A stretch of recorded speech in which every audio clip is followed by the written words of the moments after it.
الرحيم إن الله وملائكته يصلون على النبي يا أيها الذين آمنوا صلوا عليه وسلموا تسليما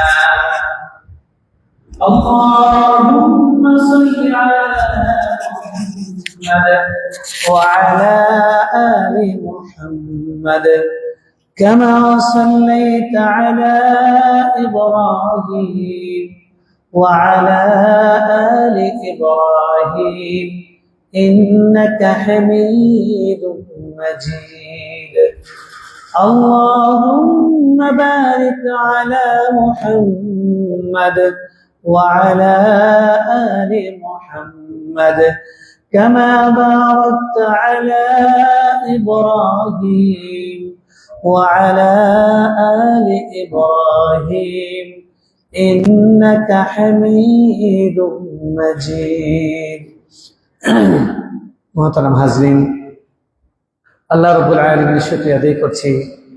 আল্লাহ সুবহানাহু ওয়া তাআলা বৃষ্টি বিঘ্নিত দিনে পবিত্র জুমাবারে সকল বাধা উপেক্ষা করে আল্লাহর ঘরে আমাদেরকে হাজির করেছেন।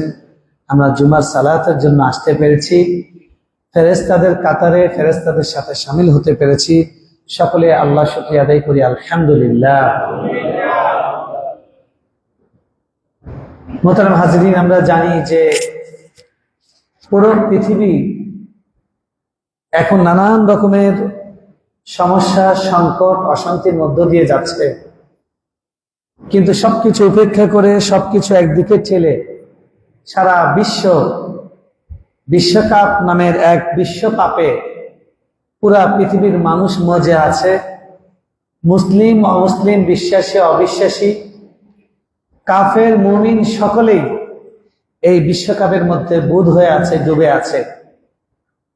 দিনের পর দিন যাচ্ছে, মানুষ খেলায় লিপ্ত হয়ে, খেলায় বুঁদ হয়ে তাদের নামাজ কাজা হচ্ছে, পর্দা লঙ্ঘন হচ্ছে এবং শরীয়তের নিয়ম বহির্ভূত, শরীয়তের নীতিমালা বহির্ভূত নানান পাপাচারের মধ্যে মানুষ ডুবে আছে। মানুষ এটাকে পাপ মনে করছে না, এটাকে মানুষ কোনো সমস্যাই মনে করছে না।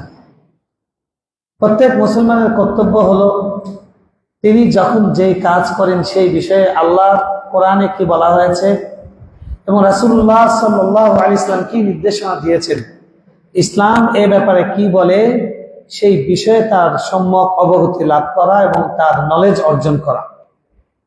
তাই আমরা আজকে চেষ্টা করব, আমরা আজকে জানার চেষ্টা করব, আমরা বোঝার চেষ্টা করব আল্লাহ সুবহানাহু ওয়া তাআলা যে পরিপূর্ণ জীবন ব্যবস্থা, কমপ্লিট কোড অফ লাইফ ইসলাম আমাদেরকে দিয়েছেন, সেই ইসলাম আমাদেরকে শরীর চর্চা, খেলাধুলা এই ব্যাপারে কি নির্দেশনা দিয়েছে, খেলাধুলার ক্ষেত্রে শরীয়তের নীতিমালা কি, শরীর চর্চার ক্ষেত্রে শরীয়ত আমাদের কি নির্দেশনা দেয়, এই বিষয়টি আমরা ইনশাআল্লাহ সংক্ষেপে আলোচনা করার চেষ্টা করব ইনশাআল্লাহ।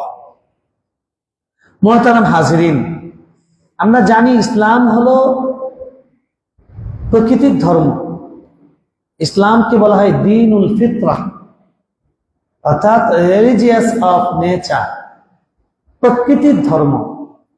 মানুষের নেচারের মধ্যে, মানুষের প্রকৃতির মধ্যে যে ভালো জিনিসগুলো আছে, ইসলাম সেটাকে অ্যাপ্রুভ করে, ইসলাম সেটাকে উৎসাহিত করে। মানুষের নেচারের মধ্যে যে সমস্ত ক্ষতিকর দিক আছে, সেই জিনিসগুলোর ব্যাপারে ইসলাম তাদেরকে সতর্ক করে এবং তাদেরকে বিধি নিষেধ দিয়ে তাদের নিরাপত্তা, তাদের কল্যাণ ইসলাম নিশ্চিত করে।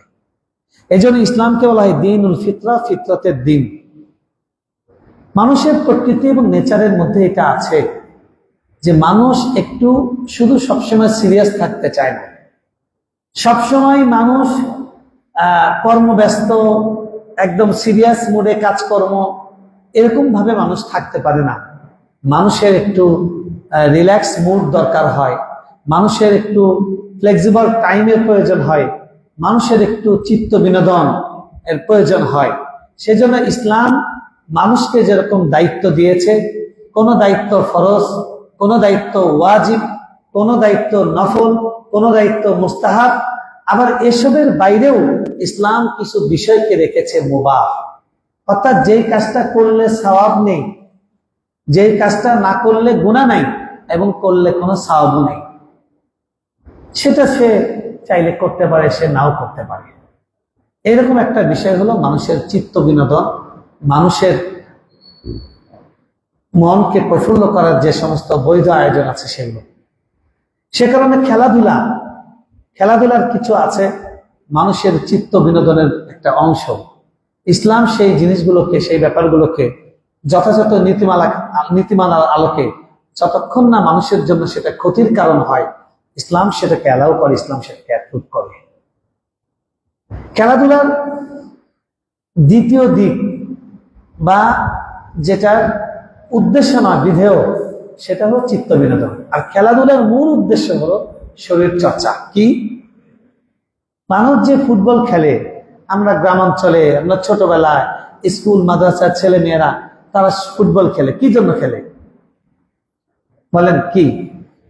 কি জন্য খেলে? শরীর চর্চার জন্য। কিসের জন্য? শরীর চর্চার জন্য।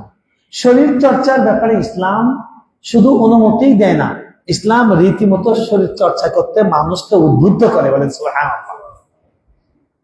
সেজন্য শরীর চর্চামূলক যে খেলাগুলো আছে, যে সমস্ত খেলার মাধ্যমে, যে সমস্ত স্পোর্টসের মাধ্যমে মানুষের শরীর চর্চা হয় এবং শরীয়তের কোনো নীতিমালা, কোনো নিয়ম সেই খেলার মাধ্যমে লঙ্ঘন করা হয় না, ইসলাম সেই খেলাকে শুধু অনুমতি দেয় না, ইসলাম সেটাকে উদ্বুদ্ধ করে। অনেক ক্ষেত্রে ইসলাম সেটাকে ইবাদত হিসেবে আখ্যায়িত করেন। সুবহানাল্লাহ। রাসূলুল্লাহ সাল্লাল্লাহু আলাইহি সাল্লামের প্র্যাকটিক্যাল জীবনে আমরা সেটা দেখতে পাই। তিনি নিজে সেটা করেছেন এবং তিনি বিভিন্ন খেলাকে, শরীর চর্চামূলক বিভিন্ন ক্রিয়াকে তিনি উদ্বুদ্ধ করেছেন। তিনি সেটা সাহাবীদের মধ্যে সেটার আয়োজন করেছেন। বলেন সুবহানাল্লাহ। সুতরাং ইসলাম এরকম নয় যে মানুষকে হাসতে দিতে চায় না, মানুষকে আনন্দ করতে দিতে চায় না। ইসলাম এরকম কোন নিষ্ঠুর, অবাস্তব, জীবন বিমুখ কোন জীবন ব্যবস্থা ইসলাম নয়। বরং ইসলাম হলো আমাদের প্রকৃতির ধর্ম, ইসলাম হলো জীবনের ধর্ম। ইসলাম আমাদের জীবনকে সুন্দর করে পরিচালিত করে। শরীর চর্চাকে ইসলাম নানানভাবে উদ্বুদ্ধ করেছে। সাইয়েদনা মূসা আলাইহিস সালাম, আমরা জানি যে তিনি তার জন্ম ঠেকানোর জন্য ফেরাউন হাজার হাজার মানুষকে হত্যা করেছে। অবশেষে মূসার জন্ম হয়েছে এবং শুধু জন্ম হয়েছে তাই নয়, আল্লাহ তাআলা তাকে ফেরাউনের ঘরে, ফেরাউনের টাকা দিয়ে, তার ভরণ পোষণ দিয়ে, তার ঘরে তার স্ত্রীকে দিয়ে আল্লাহ তাআলা মূসা আলাইহিস সালামকে লালন পালন করেছেন। সুবহানাল্লাহ। মূসা আলাইহিস সালাম বড় হওয়ার পরে যে ঘটনা, তার বংশের লোক আর ফেরাউনের বংশের লোক তারা ঝগড়া লেগেছে, তার কাছে বিচার দেওয়ার পর তিনি একটা থাপ্পড় দিয়েছেন, তারপরে সেই লোকটা ওখানে মারা গেছে, যেটা কোরআনে উল্লেখ আছে। যাই হোক, দুদিন পরের ঘটনা, একটা লোক এসে বলল, মূসা তুমি তাড়াতাড়ি এই এলাকা ছেড়ে চলে যাও। ফেরাউন তো জেনে গেছে যে তুমি তার সেই শত্রু, যে শত্রুর হাতে তার জীবন বধ হবে, তুমি তাড়াতাড়ি এলাকা ছেড়ে চলে যাও। মূসা আলাইহিস সালাম তিনি এই এলাকা ছেড়ে তিনি মাদিয়ানে চলে গেলেন এবং তার মা, তার বোন, তিনি যেখানে লালিত পালিত হয়েছেন, তার পালক মা আসিয়া, সবাইকে রেখে তার জন্মস্থান, তার জন্মভূমি সবকিছু তিনি রেখে তিনি মাদিয়ানে চলে গেলেন। এবং তার এখন আগে সব ছিল, গত 2 দিন আগে যে লোকের কাছে রাজদরবারের একজন মানুষ ছিলেন, রাজপুত্রের মতো যিনি বড় হয়েছেন, সেই মানুষটা এখন তার পরিবার নেই, তার কোনো চাকরি নেই, তার কোনো কর্ম নেই, কিচ্ছু নেই। তিনি একটা গাছের নিচে গিয়ে ছায়া নিচ্ছেন আর আল্লাহর কাছে তিনি দোয়া করলেন, রব্বি লিমা আনজালতা ইলাইয়া মিন খাইরিন ফাকির। আল্লাহ, আপনি আমার প্রতি আপনার যে কল্যাণ নাজিল করবেন, আমি সেই কল্যাণের ভিখারী। এই দোয়াটা আল্লাহ এত পছন্দ করলেন। এই দোয়াটা পছন্দ করার পরে তিনি ওখানে বসে আছেন, একটা কূপ সেখানে, সেই কূপে সবাই এসে পানি সেখান থেকে তুলে নিজেরা খায়, নিজেরা খাওয়ার জন্য নিয়ে যায় এবং তাদের যে গবাদি পশু তাদের জন্য নিয়ে যায়। এখনকার মতো তখন টিপকল সিস্টেম, সাবমার্সিবল, এই সমস্ত মোটর সিস্টেম তখন ছিল না। কূপই ছিল একমাত্র, কূপ, প্রাকৃতিক জলাধার, কূপ, পুকুর, নদী, সমুদ্র, এগুলো পানির উৎস ছিল। তো যাই হোক, তিনি দেখলেন যে দুইটা মেয়ে খুব মানে জড়সড় হয়ে, খুব শালীন পোশাক পরে তারা অনেকক্ষণ ধরে দাঁড়িয়ে আছেন যে এই কূপের কাছে পুরুষ লোকদের ভিড়ে ভিড়ি, তারা অপেক্ষায় আছে কখন তারা সবাই যাবে, তারপরে তারা পানি বহন করে নিয়ে যাবে। শুআয়ব আলাইহিস সালামের দুটা মেয়ে, তার কোনো ছেলে নেই, তিনি বৃদ্ধ, অসুস্থ, তার জীবনের চলার একমাত্র উপায় অবলম্বন হলো এই গবাদি পশু। গবাদি পশুর পানি তারা বন্যা এসে নিয়ে যায়। মুসা আলাইহিস সালাম তিনি একজন নবী, যারা প্রকৃত মুমিন তারা পরোপকারী হন, মানুষের সমস্যা দেখলে নিজের থেকে দৌড়ে যান। তিনি বললেন যে আমি কি আপনাদেরকে সাহায্য করতে পারি? আপনারা তো পর্দার কারণে পুরুষদের মধ্যে যেতে পারছেন না, বলে যে ভালো হয়। তিনি গিয়ে তাদের পানি উঠিয়ে দিলেন, দিয়ে ওখানে বসে আছেন আর ওই দোয়া করছেন। দুই বোন ফিরে গিয়ে বাপের কাছে বললেন, ইয়া আবাত ইস্তাজির ইন্না খায়রা মান ইস্তাজারতাল কাবিয়্যুল আমিন। হে আব্বা, একজন যুবককে দেখে আসলাম, যেই যুবক খুবই হেল্পফুল মাইন্ডেড, আপনি তাকে মজুর হিসেবে, তাকে আপনি কর্মচারী হিসেবে নিয়োগ দেন। তিনি যেহেতু আমাদের পুরুষ মানুষ নাই, তাকে নিয়োগ দেন কন্ট্রাক্টে, এই কাজটা উনি করবে, তাকে বেতন দিবেন আপনি, তাহলে আর আমাদের যেতে হবে না।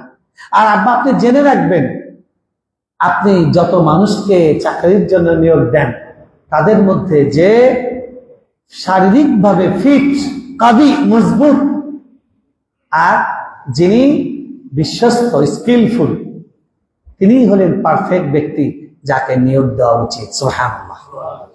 তাহলে এখানে কোরআন সেই আয়াতটা, সেই কথাটা কোট করেছে। আল কাবি, আল্লাহর একটা নাম হলো আল কাবিয়্য। কাবিয়্য মানে শক্তিশালী। তো কাউকে যদি নিয়োগ দিতে হয়, তিনি শক্তিশালী, অর্থাৎ শারীরিকভাবে তিনি ফিটনেস আছে, ফিট, তো কোরআন তাকে প্রশংসা করেছে। সুতরাং শরীর চর্চার মাধ্যমে মানুষের শরীর ফিট থাকে, মানুষের শরীর শক্তিশালী হয়, মানুষ সুস্থ থাকে। এই জন্য ইসলাম শরীর চর্চাকে উদ্বুদ্ধ করে, উৎসাহিত করে। এবং শরীর চর্চাকেও, কেউ যদি শরীর চর্চা করে শরীর সুস্থ রাখে, আল্লাহর ইবাদত করবেন, সুস্থ থেকে আল্লাহকে ডাকবেন, এই নিয়তে ব্যায়াম করে, এই নিয়তে শরীর চর্চা করে, তাহলে তার এই ব্যায়াম করা, এই সকালবেলা পায়চারি করা, তার খেলা, এটাও তার ইবাদত হিসেবে গণ্য হবে। সুবহানাল্লাহ। রাসূলুল্লাহ সাল্লাল্লাহু আলাইহি ওয়াসাল্লাম একটি হাদিসে স্পষ্ট করে বলছেন, আল মুমিনুল কাবি খায়রু ওয়া আহাব্বু ইলাল্লাহি মিনাল মুমিনিদ দাঈফ। সহিহ মুসলিমের হাদিস। আল্লাহ নবী সাল্লাল্লাহু আলাইহি ওয়াসাল্লাম বলছেন যে শক্তিশালী মুমিন তিনি উত্তম এবং আল্লাহর কাছে বেশি প্রিয় দুর্বল মুমিনের চেয়ে। একজন ইমানদার রোগা, মানে নড়তেই পারে না, নড়াচড়া করার শক্তি নেই, কোনো কাজেই লাগানো যায় না, তার থেকে আল্লাহর কাছে বেশি প্রিয় একদম ফিটনেস ওয়ালা একজন ইমানদার, যে আধা ঘন্টা দাঁড়িয়ে 2 রাকাত নামাজ পড়বে, তার কোনো সমস্যা হবে না। যার ফিটনেস এরকম যে উনি মাশাআল্লাহ 12টার সময় স্টেন সফর করে আবার ফজরের সময় উঠে ফজর নামাজ পড়তে পারবে। অর্থাৎ সুস্থ, শারীরিকভাবে ফিট যেই মুমিন, এই মুমিন আল্লাহর কাছে অধিক প্রিয় এবং আল্লাহর কাছে উত্তম দুর্বল এবং আনফিট বডিওয়ালা মুমিন ইমানদারের চেয়ে। বলেন সুবহানাল্লাহ। তাহলে শরীর চর্চার মাধ্যমে শরীর কি থাকে? সুস্থ থাকে, ফিট থাকে। শরীর কি থাকে? আমাদের যে অসুস্থতা, ডায়াবেটিস, তারপরে উচ্চ রক্তচাপ, এগুলোর তো প্রধান কারণ হলো আমাদের খাদ্যাভ্যাস এবং আমাদের লাইফ স্টাইল। যেখানে রাতের বেলা খাবার ছিল মাগরিবের পরে, সেটা আমরা নিয়ে গেছি 10টা 11টা, পারি না, কি করবো, আশাই হয় দূরে, দেরি করে ভরা পেটে আমরা খেয়ে পড়ছি। এখন ডাক্তাররা বলছেন ভরা পেটে যদি ঘুমান তাহলে তো আপনি নিজের মৃত্যু নিজেই ডেকে আনবেন। কিন্তু সুন্নাহ হলো কি? আল আশা ক্বাবলা আল ইশা, আল আশা ক্বাবলা আল ইশা। রাতের খাবারকে বলা হয় আশা, আর রাতের নামাজকে বলা হয় ইশা। আইনের নিচে জেদ, এটা হলো রাতের নামাজ, রাতের নামাজ। আর আইনের উপর জবর, এটা হলো রাতের। সবাই বলেন, কথা বলেন, যাদের ঘুম ধরতেছে একটু কথা বলেন, ঘুম ভেঙে যাবে। আশা হলো কি আর এশা? তো রাসূল মানে হাদিসে বলা হচ্ছে আল আশা ক্বাবলা আল ইশা, রাতের খাবার রাতের খাবার রাতের। অনেকে বলে এশার নামাজ একটু আগে দেন, একটু আগে দেন। আগে আপনি খাবার আগে নিয়ে আসেন, এশার নামাজ জায়গা মতো আছে। আপনি খাবার কি করেন? আগে নিয়ে আসেন, ঘুমটা আগে নিয়ে আসেন। তো এই জন্য আমরা নিজেদের সুস্থতা নিজেরা ধ্বংস করছি। এরপরে এটা কোন একদিন শারীরিক সুস্থতা ইসলামের কি নির্দেশনা কোন একদিন আলোচনা করবো ইনশাআল্লাহ। যে রাসূল সাল্লাল্লাহু আলাইহি ওয়াসাল্লাম বলছেন যে মানুষ পৃথিবীতে যত কিছু রিফিল করে, যত কিছু মানুষ ভরে প্যাকেট করে, তার মধ্যে সবচেয়ে নিকৃষ্ট প্যাকেট করা হলো পেট, যেটা পুরাটা খাদ্য দিয়ে ভরানো হয়। আল্লাহু আকবার, কি কথা চিন্তা করেন। ডাক্তাররা বলছে মানুষ যদি দুইটা জিনিস ঠিক, মানে আপনার শরীরের সুস্থতার দুইটা জিনিস, এক নাম্বার হলো ঘুম ঠিক করা, আর একটা হলো খাদ্য ঠিক করা। এই দুইটার মধ্যেই আমাদের ঝামেলা ঢুকে গেছে। কথা ঠিক না ঠিক? আমরা আলহামদুলিল্লাহ শুকর, কুত্তা, তারপরে গরুর গোবর, গরুর মতো এগুলো খাই না আলহামদুলিল্লাহ, অনেক জাতি খায়, কিন্তু আমরা হালালটা খাচ্ছি, আমরা পদ্ধতিগত। রাসূল সাল্লাল্লাহু আলাইহি ওয়াসাল্লাম বলছেন এক খাবার দুইজন মুমিনের জন্য যথেষ্ট। উনি বলছেন যদি পেটকে ভরতেই হয় তাহলে এক ভাগ খাদ্য দিয়ে, এক ভাগ পানি দিয়ে, আরেক ভাগ নিঃশ্বাসের জন্য রাখো, খালি রাখো। তাহলে পেটটাকে কয় ভাগ করতে হবে? হুজুর কোল্ড ড্রিঙ্কস যে শেষে খাইতে হবে, ওইটা তো পেটের জায়গা নেই, ওইটা হলো এক্সট্রা, গলার মধ্যে যে 4 ইঞ্চি জায়গা আছে ওইটুকু হলো কোল্ড ড্রিঙ্কস এর জন্য বরাদ্দ আছে। পেট তো পুরাটাই হচ্ছে। কথা ঠিক না ঠিক? গরুর গোস্ত হালাল, খাইতে শুরু করলে খাইতে খাইতে খাইতে প্রত্যেকটা দাওয়াতে গোস্ত কম পড়ে কেন?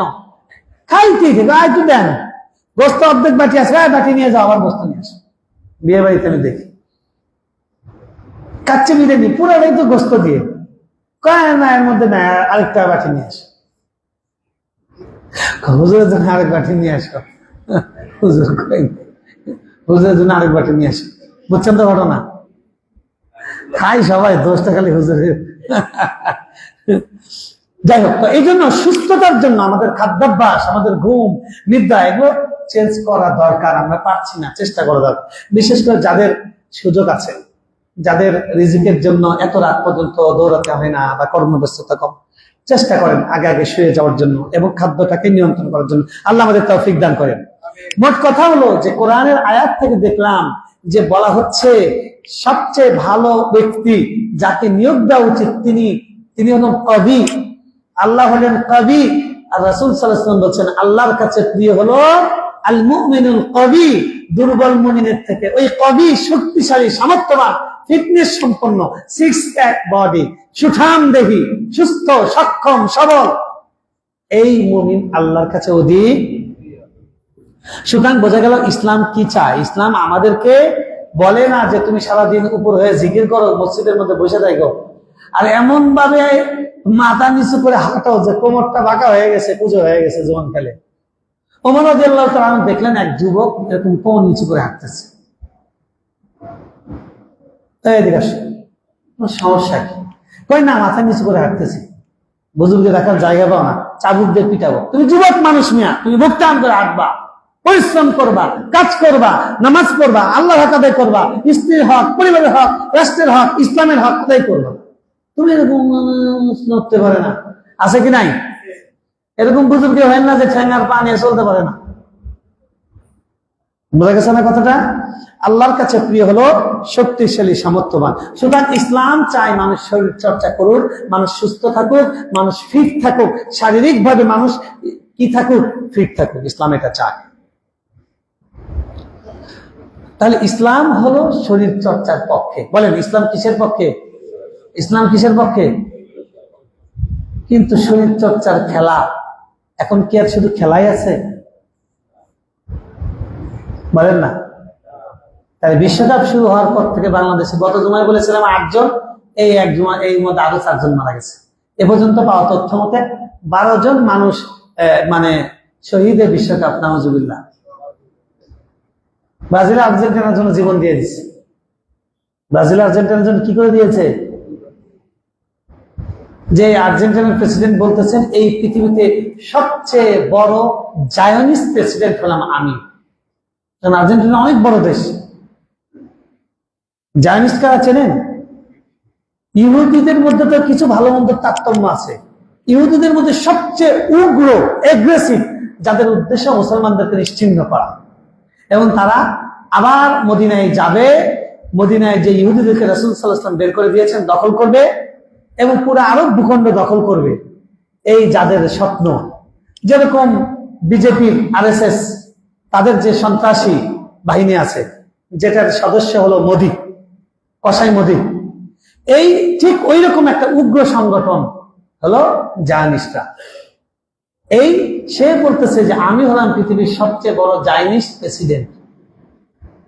এই যে মেসিওয়ালারা কই, আপনাদের মেসির প্রেসিডেন্ট বলতেছে যে আমি হলাম পৃথিবীর সবচেয়ে কি বড় জায়নিস্ট প্রেসিডেন্ট, এবং তা সে এটা বলেছে যদি বিশ্বকাপ জেতে তাহলে এই বিশ্বকাপ পুরস্কারের যে প্রাইজ মানি পাবে এখান থেকে ইসরায়েলের সৈন্যদের জন্য তার বরাদ্দ থাকবে। নাউজুবিল্লাহ বলে না তারপরে। এবার আপনারা নীল আকাশে পতাকা উড়ান আর বুকের মধ্যে লাগান, আর রাত 2টার সময় আপনারা রাস্তার মধ্যে হইচই করে ঘুম ভাঙেন মানুষের। কি বলেন? কথা বলেন, একটু আওয়াজ দেন। কি চলছে এগুলো? খেলার নামে শুরু হলো এখন খেলা। আল্লামা আবু তাহের মেজবাহ হাফিজাহুল্লাহ তিনি লিখেছেন, খেলার নামে শুরু হলো এখন খেলা। খেলা হলো শরীর চর্চা, শরীর চর্চা ইবাদত, সুস্থ থাকা ইবাদত, সুস্থ থাকার চেষ্টা করা ইবাদত, কিন্তু খেলাকে আর খেলার মধ্যে রাখে না। খেলাকে এখন খেলা ছাড়া আর সবই ওখানে আছে। কথা ঠিক না বেঠিক? খেলে 11 জন, 22 জন খেলে, আর সাথে রেফারি দৌড়ায় 3 জন। কথা ঠিক না বেঠিক? এই ব্যায়াম তো হয় এই কয়জনের, 22 আর 3 কত হয়? 25। এই 25 জনের ব্যায়াম হচ্ছে, আর বাকিদের কি হচ্ছে? বলবেন যে একটু বিনোদন হচ্ছে। এই বিনোদনটা কি বৈধতার মধ্যে আছে কিনা সেটা আমরা দেখবো এখন নীতিমালার মধ্যে ইনশাআল্লাহ। 1 নাম্বার কথা, তাহলে আমরা জানলাম যে ইসলাম শরীর চর্চা করতে বলে, ইসলাম শরীর চর্চা উদ্বুদ্ধ করে। রাসূলুল্লাহ সাল্লাল্লাহু আলাইহি ওয়াসাল্লাম শরীর চর্চা উদ্বুদ্ধ করেছেন, অনেকগুলো হাদিস আছে। আল্লাহ নবী সাল্লাল্লাহু আলাইহি ওয়াসাল্লামের মসজিদে নববীতে ঈদের দিন আফ্রিকান বাচ্চারা তারা ওখানে মল্লযুদ্ধ খেলছে। রাসূলুল্লাহ সাল্লাল্লাহু আলাইহি ওয়াসাল্লাম সেটা দেখে তিনি সেটা খুশি হয়েছেন, তিনি তাদেরকে বারণ করেন।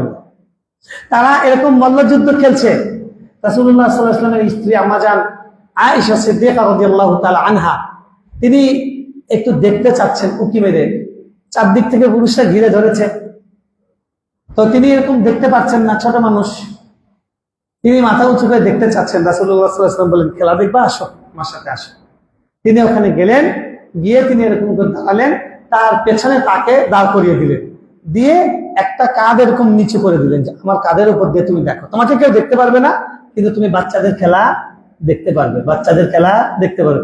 এখানে বুড়া ভামদের খেলা না, উরু বের করে খেলা না, হাঁটু বের করে খেলা না, কি শিশুদের খেলা, শরীর চর্চামূলক খেলা। শিশুরা শরীর চর্চামূলক খেলা খেলছে, রাসূলুল্লাহ সাল্লাল্লাহু আলাইহি ওয়াসাল্লাম এটাকে অনুমোদন করেছে। রাসূলুল্লাহ সাল্লাল্লাহু আলাইহি সাল্লাম যুদ্ধের সফরে হঠাৎ করে সাহাবীদেরকে বলে, তোমরা এক কাজ করো, সবগুলো তোমরা সামনের দিকে যাও, আমাকে আর আমার পরিবারকে রেখে তোমরা একটু সামনের দিকে আগাও।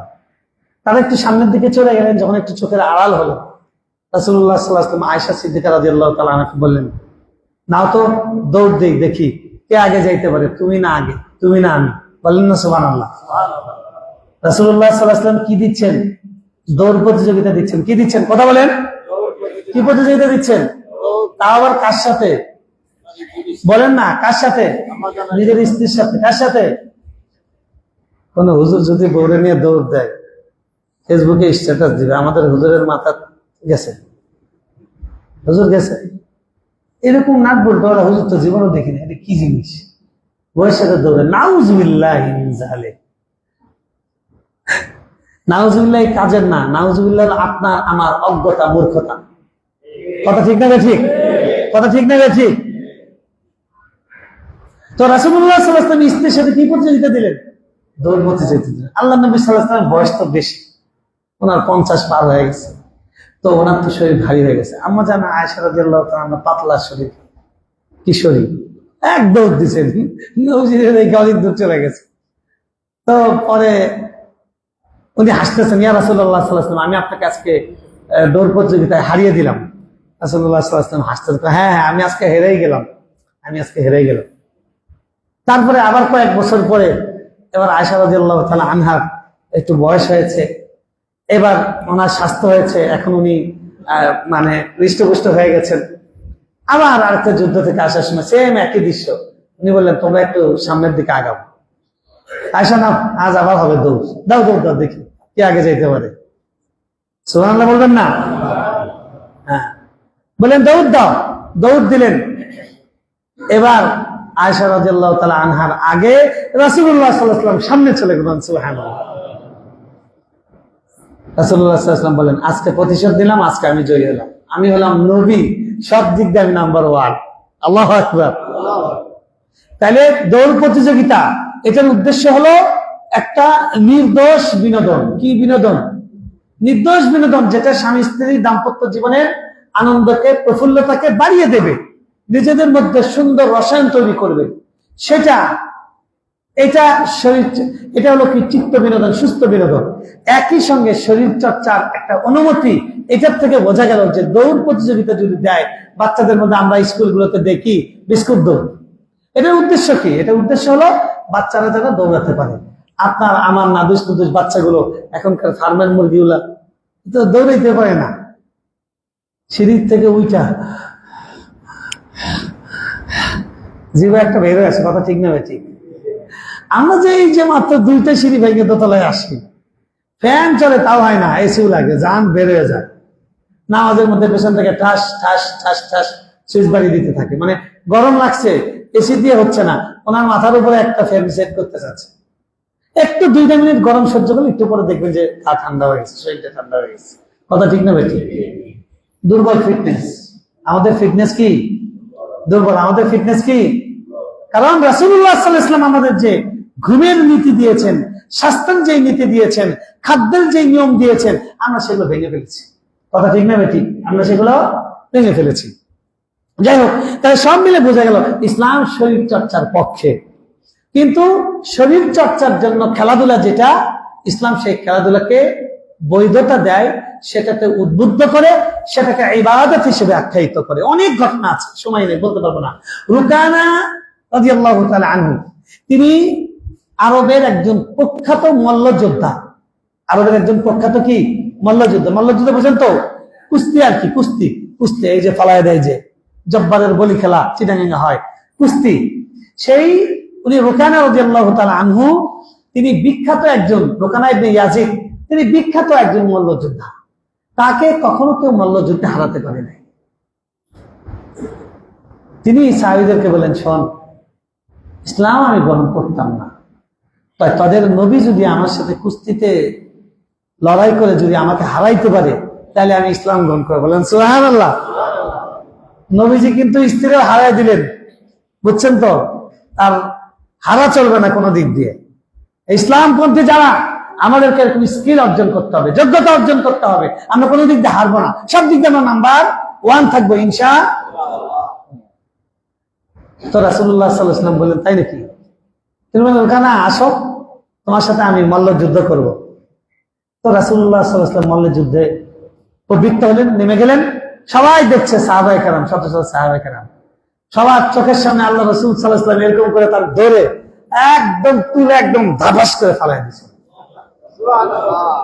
উনি হা হয়ে গেছেন, থ হয়ে গেছেন, মানে ওনার হারার পরে বিশ্বাস হচ্ছে না, ঘটনা সত্য, যে আমাকে সত্যি মুহাম্মদ সাল্লাল্লাহু আলাইহি ওয়াসাল্লাম, একটা বয়স্ক মানুষ, উনি ফালাই দিলেন। উনি বলতেছে, আমার এটা বিশ্বাস হচ্ছে না, এটা কি কোনো অস্বাভাবিক ঘটনা কিনা, আমার এটা বিশ্বাস, আপনি আরেকবার ফালান, আরেকবার আমার সাথে করেন, ওকে চলো। আবার রাসূলুল্লাহ সাল্লাল্লাহু আলাইহি ওয়াসাল্লাম তাকে চিৎপাটাং করে ফেলাই দিলেন। সুবহানাল্লাহ। তারপরে উনি সবার সামনে কালিমা শাহাদাত পাঠ করে ইসলাম গ্রহণ করলেন। তাহলে কুস্তি, মল্লযুদ্ধ শুধু খেলা যাবেই না, এই খেলার কম্পিটিশন কি রাসূলুল্লাহ সাল্লাল্লাহু আলাইহি ওয়াসাল্লাম এখানে আমাদেরকে অ্যাপ্রুভ করেছেন। এখানে তিনি কি করেছেন? তার কাজ, তার প্রত্যেকটা কাজ হলো উম্মতের জন্য শিক্ষা, এবং এগুলো আইন তিনি করেছেন, মানে এটা ওকে, এটা কি বৈধ। তাইলে খেলাধুলা ইসলামে আছে না নাই? ইসলাম কি খেলাধুলার পক্ষে না বিপক্ষে? বলবেন যে হুজুররা কিছুই দেখতে পারে না, আমাদেরকে জন্মদিন করতে দেয় না, বিয়ের মধ্যে বউ বাচ্চা নিয়ে একটা একসাথে খাইতে দেয় না, খেলা দেখবো, এরপরে হুজুরদের জ্বালা, এত জ্বালা। এই দেশের সব সমস্যার মূলে হলো হুজুররা। কথা ঠিক না ভাই? ঠিক, এগুলো তো বলে, তাই না? ভালো করে বোঝেন প্রিয় ভাই, ইসলাম আপনার শরীর চর্চাকে, আপনার খেলাধুলাকে নিষেধ করে না, ইসলাম উদ্বুদ্ধ করে। কিন্তু খেলার মাধ্যমে যে এই যে বিশ্বকাপে 12টি মানুষের প্রাণ গেল, এটার জন্য দায় কে নিবে? এরকম ঘটনা যাতে না ঘটে, ইসলাম সেই রাস্তাটা বন্ধ করে দেয়, আপনার আমার কল্যাণের জন্য। আপনার আমার কিসের জন্য? কল্যাণের জন্য। এই জন্য ইসলাম খেলাধুলাকে অনুমোদন করেছে কয়েকটা শর্ত সাপেক্ষে। কয়েকটা কি শর্ত সাপেক্ষে? ভালো করে মুখস্থ করবেন এখন থেকে। নাম্বার 1, খেলা বৈধ হওয়ার একটা শর্ত হলো এই খেলার মাধ্যমে মানুষ তার যে ধর্মীয় ফরজ দায়িত্ব আছে, এই ফরজ দায়িত্বের পথে যেন অন্তরায় না হয়। ফরজ দায়িত্ব 1 নাম্বার কি? ইমানের পরে ফরজ দায়িত্ব 1 নাম্বার কি? আপনি ফুটবল মাঠে গিয়ে দিঘিতে গিয়ে খেলবেন বন্ধুরা, ওকে, ভালো, শরীর চর্চার নিয়তে খেললে ইবাদত হবে। আর যদি শরীর চর্চার নিয়ত ছাড়া খেলেন, জায়েজ হবে, সওয়াব হবে না, গুনাহ হবে না। আর যদি শরীর সুস্থ রেখে আল্লাহ ইবাদত করবেন এই নিয়তে খেলেন, তাহলে শুধু খেলাই হবে না, শরীর চর্চাই হবে না। এটা কি হবে? এটা কি হবে? আল্লাহু আকবার। শেখ আলবানী রাহমাতুল্লাহি আলাইহি 300 শতাব্দীর শ্রেষ্ঠ একজন মুহাদ্দিস, হাদিস বিশারদ, তিনি ফুটবল খেলছিলেন জুব্বা পরে। তাকে বলছে, আপনার মতো শায়েখ যদি ফুটবল খেলেন, আমরা কই যাব? আমাদের আমি ওই যে করোনার সময় যখন একদম লকডাউন, কোথাও সকালবেলা দিঘির পরে আমরা খেলতে যেতাম, শরীফ ভাই আর আমরা সব খেলতে যেতাম, সকালবেলা গিয়ে আমরা শর্ট পিচ খেলতাম। তো আমাকে একজন বলতেছে আর কি, অন্য মহল্লার নাম বলবো না, আপনি যদি খেলেন আমরা কই যাবো? কই যাবেন? মাদ্রাসায় যে ভর্তি হবেন, লেখাপড়া শেখেন নাই, কিছু বোঝেন না, কোনটা জায়েজ কোনটা না জায়েজ, কোনটা আমাদের জন্য অনুমোদন কোনটা অনুমোদন জানা নাই। কথা ঠিক না? ঠিক। কই যাবেন? মাদ্রাসায় গিয়ে লেখাপড়া শেখেন, তো যাওয়ার দরকার নাই, আমরা লাইন মতে আছি। কথা ঠিক না? ঠিক। হ্যাঁ, কি কথা বলেন? জানতে হবে। তো 1 নম্বরের ধর্মীয় যে কর্তব্য, এই কর্তব্যের ক্ষেত্রে এটা অন্তরায় না হতে হবে, কারণ এটা যদি হয় তাহলে এটা হারাম। আল্লাহ সুবহানাহু ওয়া তাআলা বলছেন, ওয়া মিনান নাসি মান ইয়াশতারি লাহওয়াল হাদিস লিয়ুদিল্লা আন সাবিলিল্লাহ। আল্লাহ গানকে নিষেধ করেছেন, হারাম করেছেন। বাদ্যযন্ত্র, মিউজিক, নাচ গান, এগুলো হারাম করেছেন। কেন? কারণ এগুলো মানুষকে উদাসীন বানিয়ে দেয়। আল্লাহ বলছেন লিয়ুদিল্লা আন সাবিলিল্লাহ, আল্লাহর পথ থেকে দূরে সরিয়ে দেয়, নামাজ থেকে উদাসীন হয়ে যায়।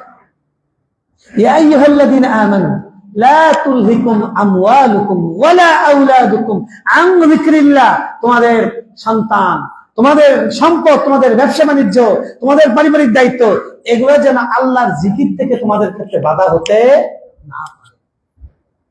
রিজালুন লা তুলহিহিম তিজারাতুন ওয়ালা বাইউন আন যিকরিল্লাহ। আল্লাহ প্রশংসা করছেন, এক শ্রেণীর ব্যবসায়ী আছে যাদের ব্যবসা, যাদের কেনাকাটা আল্লাহর জিকির থেকে, ওয়া ইকামিস সালাহ, সালাত কায়েম থেকে বাধা হতে পারে না।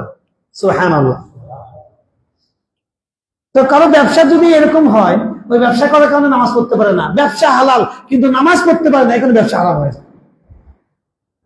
ঠিক একইভাবে খেলা হালাল, শরীর চর্চা, বিনোদন, আপনার এটা হালাল বিনোদন, বৈধ।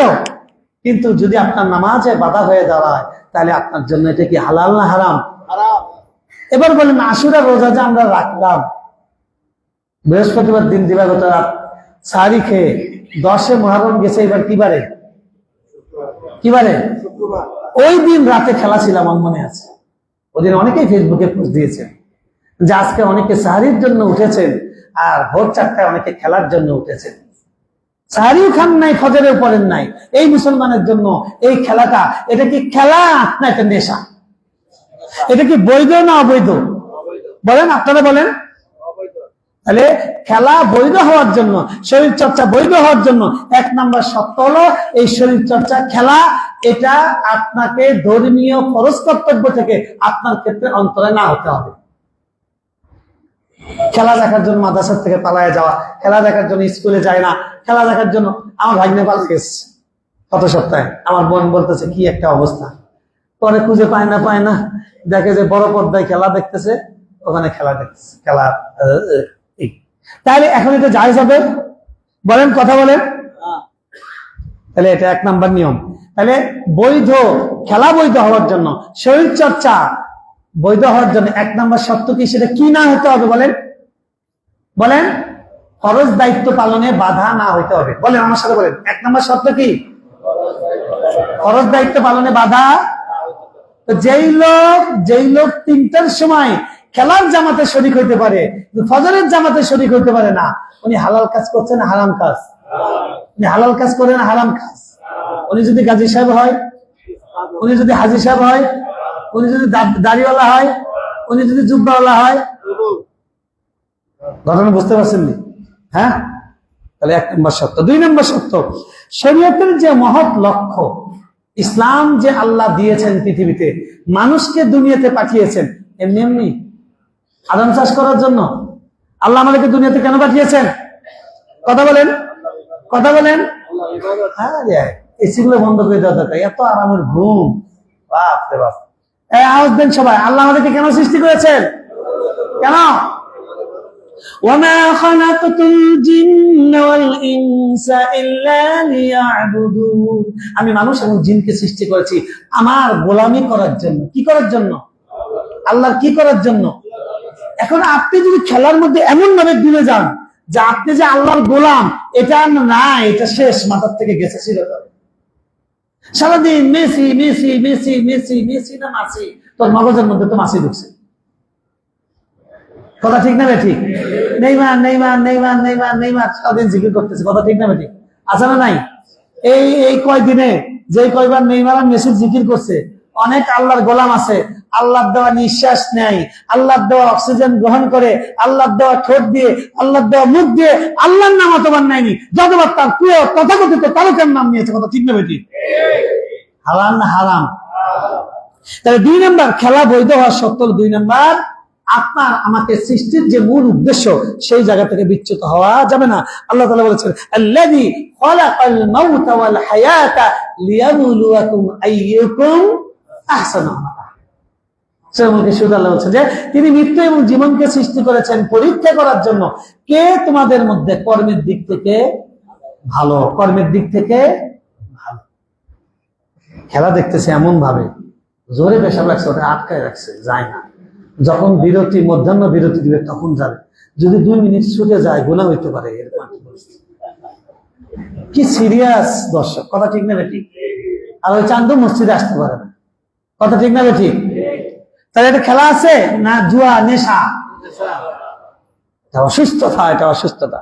তাহলে খেলা বৈধ হওয়ার জন্য 2 নম্বর শর্ত হলো শরীয়তের মহৎ লক্ষ্যের পরিপন্থী না হতে হবে, এটার ক্ষেত্রে বাধা না হতে হবে।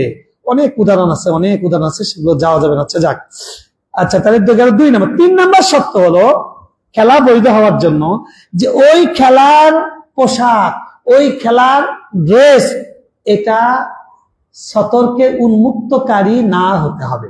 অর্থাৎ খেলার ইউনিফর্ম, খেলার পোশাকটা এমন না হতে হবে যে পোশাকটা পরলে মানুষের যে ফরজ পর্দার যে ফরজ আছে, সেই ফরজ পর্দা কি হয়? লঙ্ঘিত হয়। সেই ফরজ কি হয়? সুতরাং মেয়েরা সাব গেমসে, বাংলাদেশের মেয়েরা সাব গেমস বিজয় হয়েছেন। একদম ডক্টর ইউনূস সাহেব খোলা সাদে অভ্যর্থনা দিলেন, শেখ হাসিনা খোলা সাদে অভ্যর্থনা দিয়েছেন, কিন্তু বিশ্বজয়ী হাফেজ এসেছেন, ওখানে মন্ত্রীদের সচিবরে পাঠিয়ে দিয়েছে যে কোনো রকম নিয়ে এসো। কি কথা সত্য না মিথ্যা? হ্যাঁ, আপনার মেয়েকে আপনি ফুটবল খেলার জন্য দিচ্ছেন, বলে ক্রীড়া পরিবারে জন্মগ্রহণ করেছে, সংস্কৃতিবান পরিবারে জন্মগ্রহণ করেছে। সংস্কৃতিবান পরিবারে যদি জন্মগ্রহণ করে, গোলাম মুস্তাফা সাহেব, যার বিশ্বনবী, বাংলা ইতিহাসের একটা, বাংলা সাহিত্যে একটা অমর সৃষ্টি, সিরাতের অমর সৃষ্টি, তার ছেলে মারা গেল, কি নাম? হ্যাঁ, পাপেট বানাতো কি? হ্যাঁ, এই লোকটা কি নাম বললেন? মুস্তাফা মনোয়ার। মুস্তাফা মনোয়ার মারা গেল গত সপ্তাহে। ওনাকে, ওনার লাশটা রেখে ওই যে শান্তিনিকেতনী, কলকাতার যে এপার বাংলা ওপার বাংলা শাহবাগী যারা আছে, ওরা দাঁড়িয়ে গান গাইতেছে, ও আমার দেশের মাটি তোমার পরে ঠেকাই মাথা। বুঝতে পারছেন? ওরে আল্লাহর কাছে দিয়ে সারা কি দিয়ে বিদায় দিচ্ছে বলেন না? গান দিয়ে তাকবীরে তাহরিমার মতো ডুবে গেছে একদম। খালি গিয়ে দেখ, খালি কবরের বাঁশগুলো বিছায়া মাটিটা সরাই দেয়, মাটিটা খালি বিছাই দিয়ে সরিয়ে দেয়, কবরে ফেরেশতা কি সমস্ত অস্ত্র নিয়ে অভ্যর্থনা জানানোর জন্য। কথা ঠিক না ঠিক? এই সংস্কৃতিবান পরিবারের সন্তানদের এই পরিণত হবে, কথা ঠিক না ঠিক? মুসলমানের বাচ্চা মারা গেছে, তারা গান দিয়ে বিদায় দিচ্ছে। এই হিন্দুয়ানি, এই হিন্দুত্ববাদ বাংলাদেশের মুসলিম পরিবারগুলোর মধ্যে ঢুকে যাচ্ছে। ট্রু দেই আমরা, নিকৃষ্ট, দুর্ভাগ্যজনক। কথা ঠিক না ঠিক?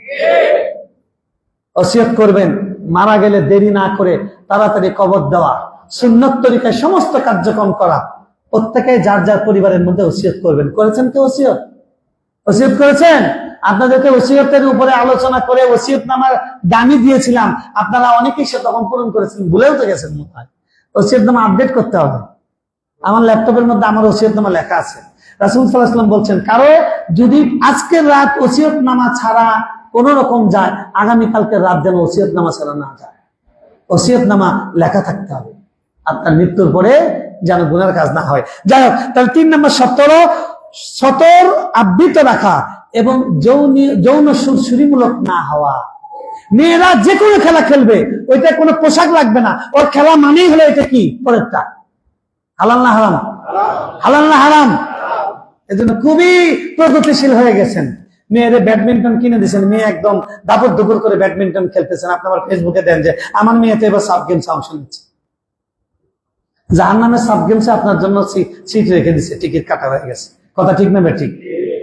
সাবধান। তাহলে খেলা বৈধ হওয়ার জন্য 3 নম্বর সতর্ক ঢাকা থাকতে হবে এবং সেটা বেহায়ামূলক না হতে হবে। আল্লাহ রাসূল সাল্লাল্লাহু আলাইহি ওয়াসাল্লাম বলেন, লা তাকশিফ ফাকিদাকা ওয়ালা তানদুর ইলা ফাকিজি হাইয়িন ওয়ালা মাইয়িত। তুমি তোমার উরুকে রানকে বের করো না এবং কোন জীবিত বা মৃত কারো উরুর দিকে রানের দিকে তাকিও না। বলেন না নাউজুবিল্লাহ। এখন ফুটবলের মধ্যে কি ফুল প্যান্ট না হাফ প্যান্ট? একটু আওয়াজ দেন আমার সাথে সবাই। ফুটবলের মধ্যে কি প্যান্ট? একটু সবাই বলেন পেছন থেকে, ফুটবলের মধ্যে কোন প্যান্ট? ফুটবল না হাফ প্যান্ট?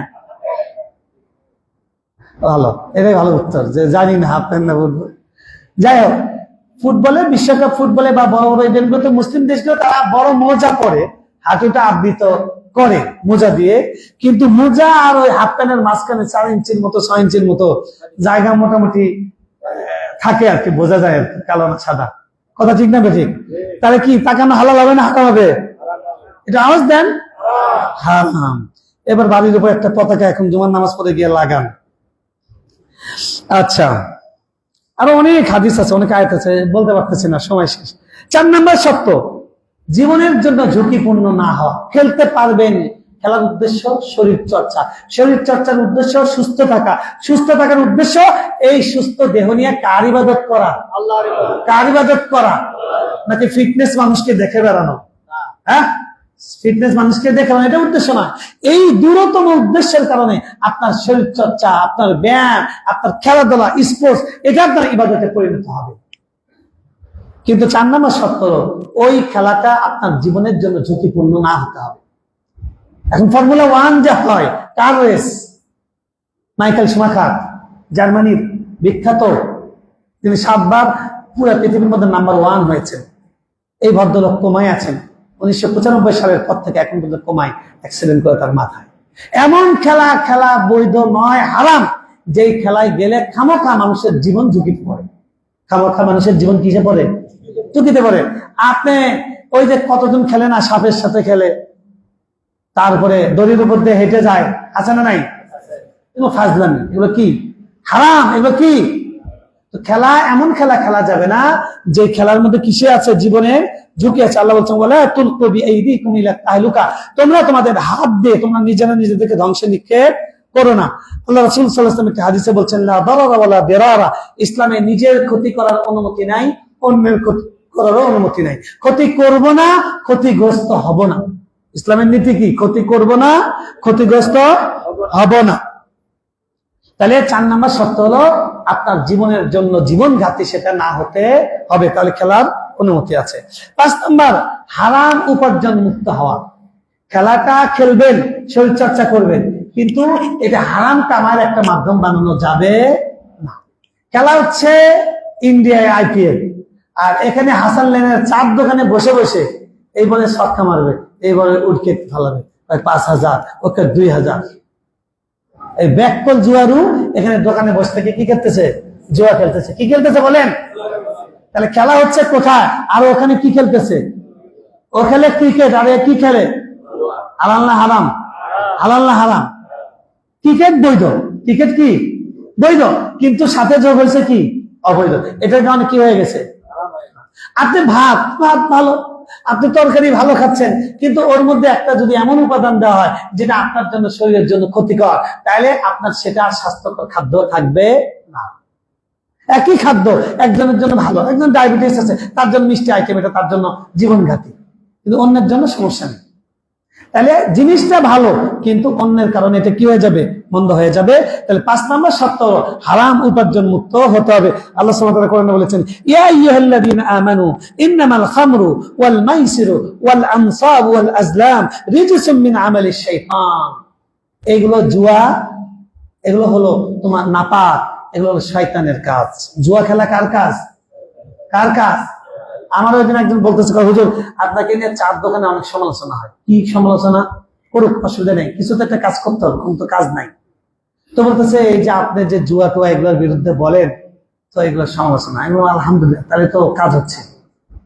জুয়া রুদের গায়ে গিয়ে লাগছে, তাহলে তো তার মানে কথাটা ঠিক আছে। কি বলেন আপনারা?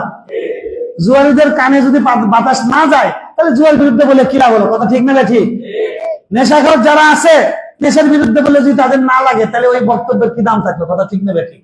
সোজা হয়ে যান, না হলে খাটিয়ার মধ্যে সোজা করে শোয়ানো হবে। কথা ঠিক না ঠিক? সাপ দেখছেন, এই যে কিলবিল কিলবিল একে বেঁকে চলে, কিন্তু তখন সাপের পিঠে মানুষ মারে, সাপটাকে কেমনে করে রাখে? সোজা টান করে রাখে, সোজা টান করে খাটিয়ার মধ্যে শোয়া রাখা। এত তিরিং বিরিং করেন না, এত তিরিং বিরিং করেন না। আলহামদুলিল্লাহ, গত জুমায়, গত শুক্রবার দিন বিকেলবেলা আমাদের দত্তপাড়া হাসান লেন উন্নয়ন কমিটি, এলাকার আইন শৃঙ্খলা কমিটি গঠিত হয়েছে। আলহামদুলিল্লাহ, তারা উদ্যোগ নিয়েছেন। তারা ইতিমধ্যে প্রত্যেকটা দোকানে বলে দিয়েছেন, দোকানে বসে চা খাও, আরো কি কি খাচ্ছ খাও বাবা, হালাল হারাম মাত্র যা খাইতেছো খাও, তোমার টাকা দিয়ে তুমি জাহান্নামে যাবে, যাও। তবে জুয়া খেলা যাবে না, জুয়া খেলা যাবে না। তাহলে খেলা বৈধ হওয়ার জন্য পঞ্চম শর্ত হলো, এটা কি মুক্ত হতে হবে বলেন? হারাম মুক্ত। কি মুক্ত হতে হবে? হারাম মুক্ত হতে হবে। কি মুক্ত হতে হবে? 6 নাম্বার, খেলার মধ্যে জয় পরাজয় থাকবে, প্রতিযোগিতা থাকবে, কম্পিটিশন থাকবে। এটা একটা শরীর চর্চা, যে আপনি জয়ের জন্য পরিশ্রম করবেন, আপনি পরাজয় হওয়ার পর পরাজয়টা মেনে নিতে পারবেন। এটা একটা মানসিক থেরাপি। আপনাকে হার মেনে নেওয়া শিখতে হবে। অনেকে হার মেনে নিতে পারে না। রাজ্যের পতন হয় কেন? রাজ্যে রাজ্যে যুদ্ধ লাগে কেন? ও মেনে নিতে পারে না। খামিনির এত বড় জানাজা হয়েছে, প্রাণ পাগলার মাথা জ্বলতেছে, সে বলতেছে 7 দিন দয়া করে সুযোগ দিচ্ছে, এখন আবার বোম মারা শুরু করছে। কথা ঠিক না বেঠিক? ওর জিত যে ওর মৃত্যু হলে তো কুত্তা বিলায় আসে না, কিছু রাষ্ট্রপ্রধানরা যায়, সাধারণ মানুষ যায়। কথা ঠিক না বেঠিক? জ্বলতেছে। তাহলে এই যে আপনি যে মাইনে নিতে পারেন না যে আপনি একটু নিচু থাকবেন, এটা তো অসুস্থতা। এই ছোটবেলায় খেলাধুলা কেন বাচ্চাদেরকে করতে দেওয়া উচিত? বাচ্চাদেরকে ফার্মের মুরগি বানায় না, একটু খেলতে দেন, ও একটু শিখুক যে কখনো পরাজয় হতে হবে। জয়ও আছে, পরাজয় আছে জীবনে পরাজয় শুধু থাকবে না, শুধু জয় থাকবে, এরকম চিন্তায় যারা বড় হবে তারা জীবন টেনে নিতে পারবে না। তো এটা ঠিক আছে, কিন্তু আপনি এই খেলার যে জয় পরাজয়, এটা কোন জীবনের লক্ষ্য উদ্দেশ্যের সাথে সম্পৃক্ত না, এটা একটা রিহার্সাল। কেউ যদি এটার ব্যাপারে সিরিয়াস হয় যে পরাজয় মেনে নিতে পারতেছে না, তাহলে ওই ব্যক্তি খেলা বৈধ হওয়ার 6 নম্বর শর্ত ওনার ভঙ্গ হয়েছে। ওই জন্য ওই খেলা তার জন্য কি হয়ে যাবে? হারাম হয়ে যাবে। ব্রাজিল বিদায় নিছে, হাই রে কান্না, মেয়ে কান্দতে কান্দতে বন্ধুর মাথার উপরে ঢলে পড়ছে। ছাগলের বাচ্চা, ছাগল, তুই কার জন্য কান্দস? একজন শায়েখ লিখেছেন, মুসলমানদের প্রথম কেবলা মুসলমানরা হারিয়েছে, মুসলমান যুবকরা এভাবে কাঁদে নাই। মুসলমানদের গাজায় আজকে কচুকাটা করা হচ্ছে, কোন মুসলমানের যুবককে আমরা কাঁদতে দেখি নাই। আরে তোমার যে ব্রাজিল, কি বলে, মিশর আর আর্জেন্টিনা খেলা, এই মিশর যাওয়াতে, মিশর যেহেতু মানে গাজার জন্য মিত্র এবং মুসলমানদেরকে তারা হেল্প করে, তারা প্রতিবেশী মুসলিম ভাই, এই জন্য গাজার সাধারণ মুসলমানরা তারা মিশরের জয় চেয়েছিল, তারা একটু খেলা দেখতে চেয়েছিল। এক ভদ্রলোক তিনি বড় পর্দায় বলেছেন, আমি খেলাটা দেখানোর ব্যবস্থা করবো। কিচ্ছু তো নাই, দেশটা সব ভেঙে শেষ। উনি আয়োজন করছেন, এই ইসরায়েলিরা খেলার আগের দিন তাকে হত্যা করেছে, তাকে গুলি করে তাকে শহীদ করে দিয়েছে। আর তুমি সেই আর্জেন্টিনা, হ্যাঁ ভাই দোয়া করেন আর্জেন্টিনার জন্য জিতে, ভাই আর্জেন্টিনার জন্য জিতে। আর্জেন্টিনাকে রেফারি ফিফা তার পক্ষ নিল কি নিল না, এই নিয়ে পুরো বাহাত চলতেছে। সূরা ফাতিহা পারেন? দয়া করে জানেন কোন শরমে আপনি, কোন লজ্জায় বেহায়া কোথাকার আপনি মানে আর্জেন্টিনাকে সাথে পার্সিয়ালিটি করছে কি করছে না বাহাস করেন, এই বাহাসে আপনার কি সম্পর্ক? সুতরাং এখানে এই যে জয় পরাজয়ের মাধ্যমে মিথ্যতা এবং সত্যতা সৃষ্টি হচ্ছে। অফিসে দুই পার্টি হয়ে জাগে, যে আমরা হলাম ব্রাজিলে একদিন খাওয়ার আয়োজন করে, আবার আর্জেন্টিনা তারা আরেকদিন খাওয়ার আয়োজন করে। তার মানে কি, সত্যতা এবং মিথ্যতা, বন্ধুত্ব এবং সত্যতা, এই বন্ধুত্ব এবং বৈরিতা, এটার মাপকাঠি বানিয়ে ফেলছে কাকে? এই খেলাধুলাকে কাকে বানিয়ে ফেলছে? এই জন্য এই খেলা হারাম। এই খেলা কি? খেলা বৈধ হওয়ার ৬ নম্বর শর্ত হলো জয় পরাজয়ের মাধ্যমে শত্রুতা তৈরি হওয়া যাবে না। তাহলে কোরআন বলছেন শয়তান তোমাদেরকে চায় হে মুমিনরা, শয়তান চায় তোমাদের মধ্যে পরস্পর শত্রুতা তিক্ততা সৃষ্টি হোক। শয়তান এটা চায়, এটাই শয়তানের চাওয়া।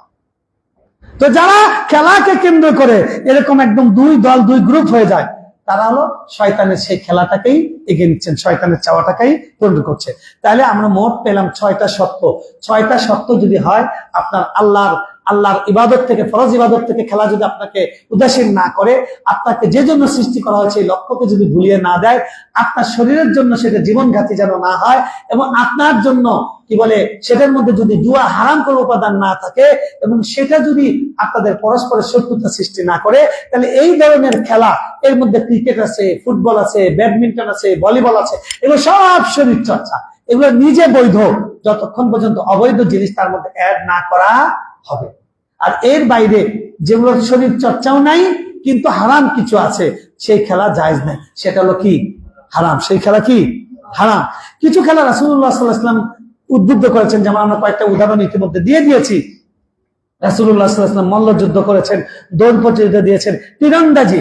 রাসূলুল্লাহ সাল্লাল্লাহু আলাইহি ওয়াসাল্লাম বলেছেন লা সালাকা ইল্লা ফি সালাহ। ৩টা খেলার কোথাও প্রতিযোগিতা নাই, কম্পিটিশন নাই, 3টা খেলার মধ্যে আছে ঘোড় দৌড়, উটের দৌড় এবং মল্লযুদ্ধ, এর মধ্যে এবং তীরন্দাজি রামিউ।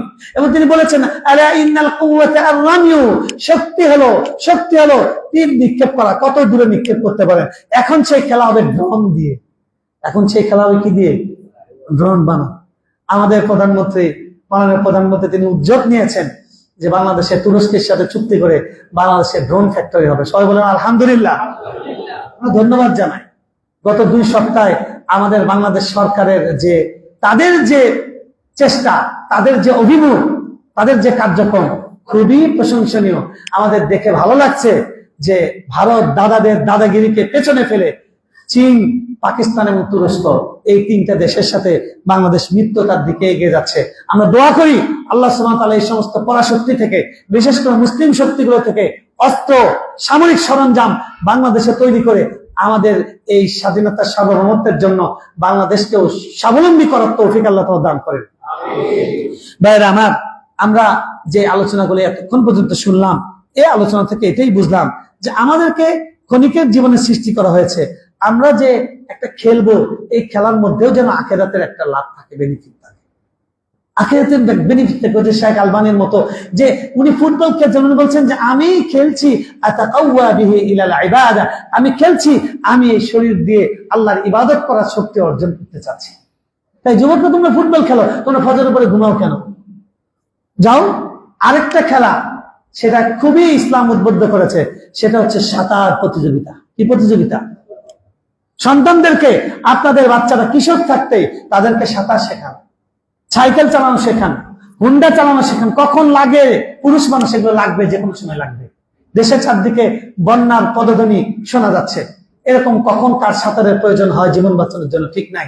আর এই যে বন্যা এবং অতিবৃষ্টি চলছে, অতিবৃষ্টির দোয়া মনে আছে তো? কি দোয়া কেউ বলতে পারবেন? মাশাআল্লাহ, পড়েন আমার সাথে, আল্লাহুম্মা حوالينا ولا علينا اللهم حوالينا ولا علينا اللهم حوالينا ولا علينا। এই দোয়াটা সবাই আজকে থেকে পড়া শুরু করব, ইনশাআল্লাহ বৃষ্টি কমে যাবে। এবং আমরা খুতবাতেও দোয়া করব, আমরা ব্যক্তিগতভাবে দোয়া করব। আল্লাহ সুবহানাহু ওয়া তাআলা যে সমস্ত এলাকায় বন্যা শুরু হয়ে গেছে বা বন্যা ঝুঁকিতে আছে, আল্লাহ সুবহানাহু ওয়া তাআলা তাদের জান মাল ইজ্জত আবরু, আল্লাহ তাআলা তাদের ঘর বাড়ি সম্পদ এগুলো যেন হেফাজত করেন। আল্লাহ তাআলা আমাদের বাংলাদেশকে সব ধরনের প্রাকৃতিক দুর্যোগ এবং মানব সৃষ্ট সমস্যা থেকে আল্লাহ সুবহানাহু ওয়া তাআলা হেফাজত করেন। ওয়া আখিরু দাওয়ানা আনিল হামদুলিল্লাহি রাব্বিল আলামিন।